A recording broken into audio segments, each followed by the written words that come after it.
The Flyers may be struggling as their season winds down, but some young players are getting bigger opportunities as the Flyers continue on this long end-of-season road trip. I'm Charlie O'Connor with PHLY Sports, and these are your Flyers post-practice notes. The Flyers last played on Monday in Tampa, losing 2-0 to the Lightning, but they didn't leave Tampa right away. It was a full off day for the team on Tuesday, so they stayed in Tampa.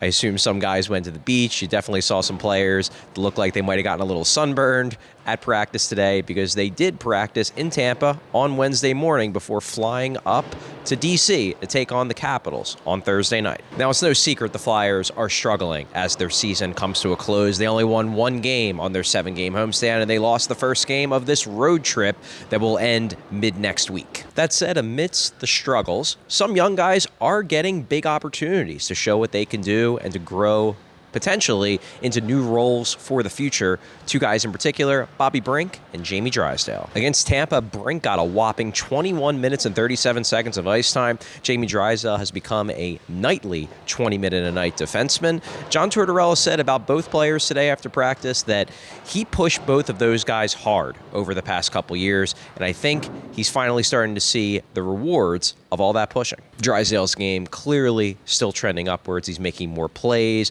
As John Tortorella said over the past week, he just seems like he's thinking less and doing more, activating more, just being a more assertive player. As for Brink, Brink obviously had the big game on that homestand. He's getting more ice time. He even got time on the penalty kill. So that's an interesting little addition to his role. Brink told us today after practice that he's PK'd his entire career, so it's nothing new to him, but it's certainly exciting that he's being trusted more and more. That said, one young player who hasn't been trusted very much over these last few weeks, Jakob Pelletier. He was acquired, obviously, in the Joel Farabee and Morgan Frost trade.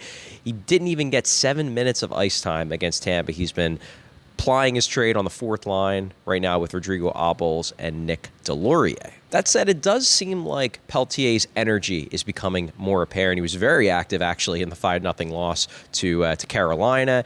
He's been showing that tenacity, even in limited minutes. So I asked John Tortorella today after practice if he was maybe looking to get Pelletier more minutes in the coming games. But Torts wouldn't bite. Torts basically said that he's trying to win games, and right now that means Jakob Pelletier isn't getting a ton of ice time. He's in a line where they're just not giving him that many minutes. And Tortorella, interestingly enough, also expressed some, maybe not concern, but just some doubts on what Jakob Pelletier's NHL role might be. He said, maybe he doesn't score enough to be a scorer. Maybe he's not big enough to be a checker.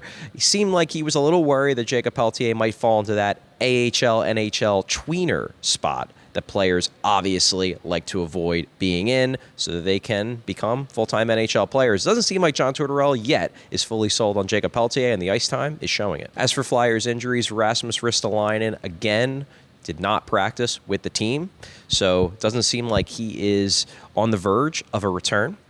And Garnet Hathaway did practice, but he's still wearing the non-contact jersey. I wouldn't necessarily expect him to be back in the lineup for Thursday's game against the Washington Capitals. I'm Charlie O'Connor with PHLY Sports. Thanks for watching. Thanks for listening.